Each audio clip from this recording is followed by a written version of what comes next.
Hi, it's Melanie. I wanted to share with you my completed project for the If I Were a Journal challenge that has been set by Nick the Booksmith. Here it is. It's a chunky 7 signature journal, soft fabric cover, room to grow with an expanding waistline, kind of like me at the moment. It was a bit of a struggle to actually get the book going. I think I was really overthinking things and getting frustrated that I couldn't get a clear idea in my mind of what it was I wanted to create. And quite by chance, Sydney went into its second lockdown a few weeks ago, and on the second day of that lockdown a new Amity Bloom course was released, and I used that as inspiration to create this journal. It's by no means finished, and the pages are largely undecorated because at this point I just needed to have it done for now. I need a bit of a break from working on the journal to decide what it is I want to fill the pages with. So for the cover I've used some thrifted fabric and trims and some buttons. I've added some stitching. Got some lace and a piece of doily on the spine, and some of my favourite vintage fabric on the back, which I was finally brave enough to cut into. I only have a small piece, but I'm really glad I have some of it on the cover here. So inside, as I mentioned, the pages are mostly undecorated and unfinished. So I will do that as I work in the journal. I've used some of my favourite floral fabric up the top here and made a large pocket of lace. And what I've realised is if I were a journal, I'd be a book of flowers. And you'll see lots of flowers throughout these pages. I just love any kind of floral print or fabric. I wear a lot of clothes that have floral designs. I'm always drawn to floral scrapbooking paper, flower books. I love watching gardening shows. I love gardening myself. I love picking tiny posies and giving flowers, receiving flowers, all of that. So I think that's probably the biggest theme that I realised, and had I thought of that in the beginning, creating this journal could have been much easier than it was. So there's some vintage wallpaper here that I found and some digitals. I've also included pages from magazines. I would love to have a conservatory or an indoor space to grow really large plants. I only have a small number of plants inside at the moment that are cat friendly. I love brown paper and wrapping paper, and this in particular, I love this check design. I love little golden books. One of my favourite childhood memories was being read to at bedtime, in particular little golden books, and I collect them now. And just lots of room in here to add my favourite things. I think that's what I'm going to use the journal for. I don't know that I will use it for daily documenting. Just going to see how I go. This piece here was a scented drawer liner, and the paper itself is really quite thin, so it went on nicely and it looks like it's part of the page. I've added some book pages in here. This is some more wallpaper. So I think you'll see that most of the patterns and pages in here are brightly coloured. Another thing I really love is packaging and labels. I'm always saving the labels off jars and wine in particular. I love collecting wine labels.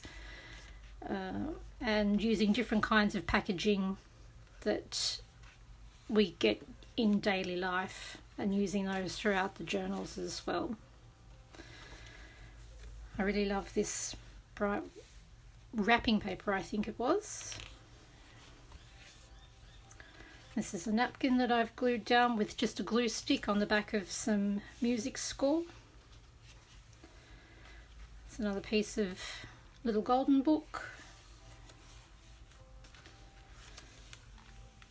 These are some of my absolute favourite scrapbook papers, and if there are any materials that you see throughout the pages that you have questions about, leave me a comment below and I'll answer them as best I can. Some stationery. I love stationery. I don't write letters very often, but as a kid, one of my favourite things was to collect boxes of stationery, and I had drawers filled with them.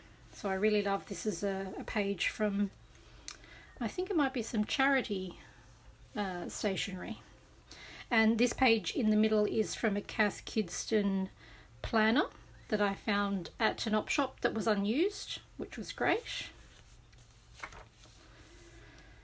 So you'll see this, I'm always drawn to a small floral print, which is great, but 90% of my fabric stash is the same size and type of print. It doesn't really offer much variety, so what I've realised in creating this journal is maybe look for some different kinds of fabrics. This page here was from a catalogue that I got from work. And I really love the way that this envelope was scanned in. Some pages I love, but some not so much. This one I think is a bit too busy. I don't know, the colours work as well as I thought they did. Maybe I need to add some white or some brighter paper to break up the pattern.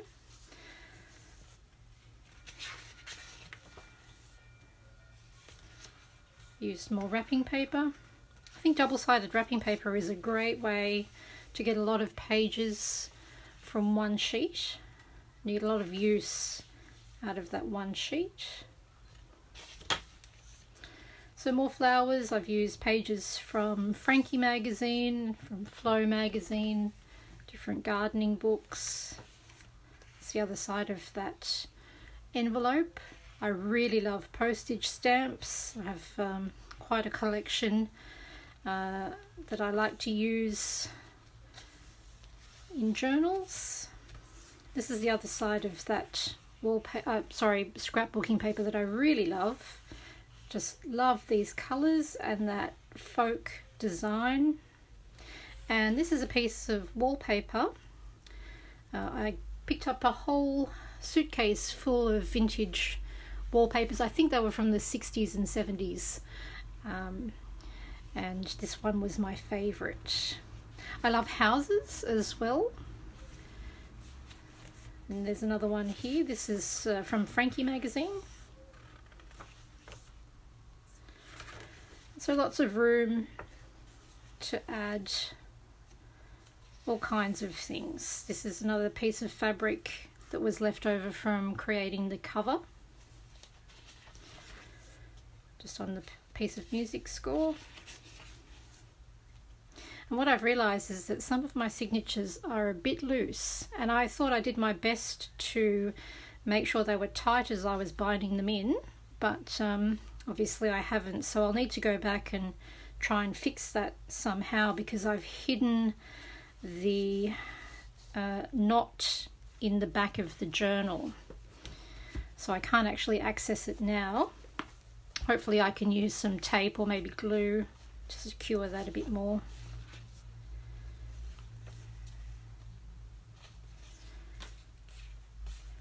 And in the back I've just taken some more pieces of fabric and ironed some interfacing on the back of them, just so they had a little more sturdiness to them.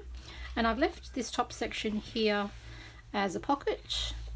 You can add a card or some other things in the back there. So So as I said, it's mostly undecorated, and I had made some, you know, ephemera and pockets and things to go in the journal, but what I found was I wasn't really loving the way they were turning out and the way that they looked on the pages before I bound it in. So what I've decided is I'm just going to leave these to the side and maybe create more things as I go, and I might use these in the future. Now I do want to add a closure to the journal, and I'm thinking I will use, I think this is a sandwich doily, and I'm thinking I may use that somehow. It's a nice size, and we might attach it to the inside and let that be a closure.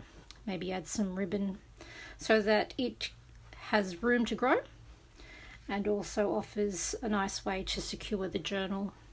I am hoping that I will continue working in it because I am a renowned project starter, but I'm very bad at finishing projects. I get bored with them very quickly, which is why I've decided that I would bind the pages in quite unfinished, because it was getting to a point where I wasn't enjoying working on it.